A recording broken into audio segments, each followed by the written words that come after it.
In the spotlight of James Gunn's smash hit Superman, there have been talks about what aspects of superhero movies seem to escape the oversaturated post Endgame abyss. Superheroes have been a staple since their role in World War II as figures of hope, and have since transcended numerous media forms, captivating audiences and aspiring generations alike.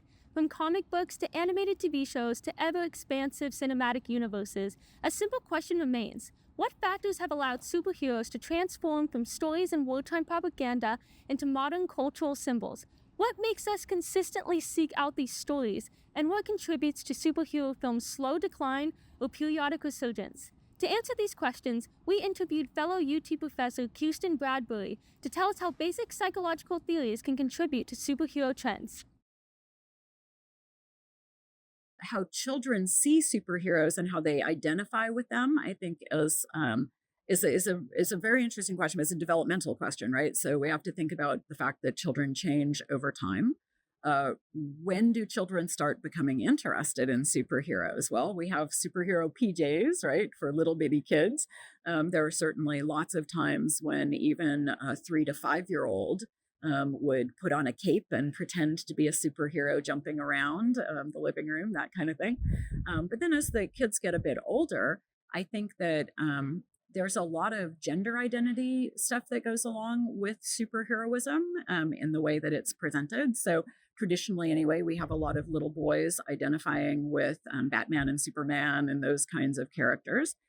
Some of the characters are even seen, I think, in cartoons and in other forms of media that are really aimed at very young kids.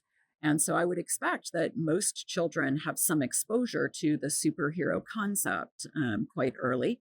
But some of them seem to get much more into it than others, right? So there's a lot of individual variability. One of my nephews was wildly into superheroes throughout his entire childhood. And it definitely seemed to be a good guy, bad guy thing for him, that there was a way in which it's kind of an oversimplification or sort of a black and white form of morality, right? Kind of an all or nothing, oversimplified way of thinking about the way that ethics and morality work.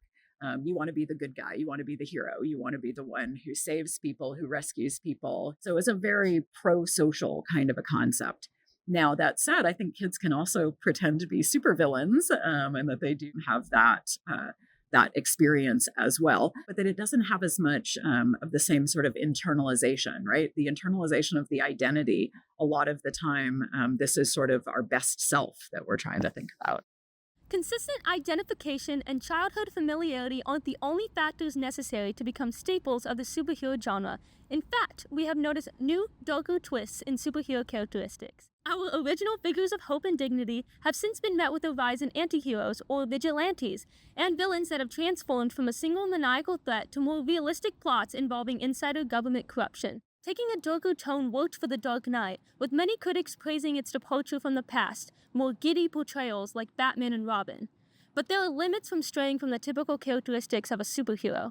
When the Snyderverse took on a darker tone with Man of Steel, many critics valued its grounded portrayal at first, but after Batman vs. Superman, as well as the Justice League, people began to desire the former interpretations of bright Superman, claiming that Nolan's influence raised the allegorical stakes, leading to Snyder's film containing signifiers of importance without having anything much to say, according to the New York Times.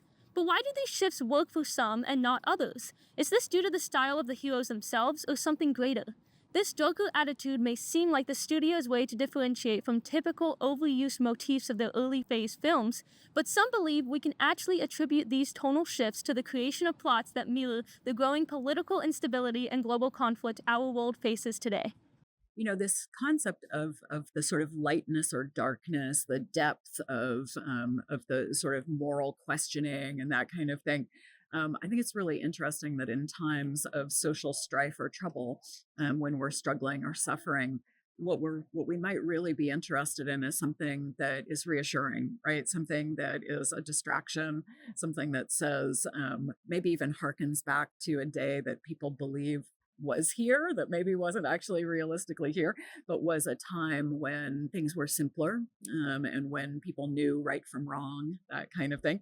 And so I think that we find that when things get morally complex in real life, we like our morality to get real strict and simple, in our movies a lot. And so that could be perhaps one of those things. As new technology emerges and cinema continues to change, the main thing we can count on for certain is that superheroes will remain present in our time. Whether they are portrayed as saving graces or vigilantes of the night, symbols of them remain the same: hope, dignity, and inspiration for generations alike.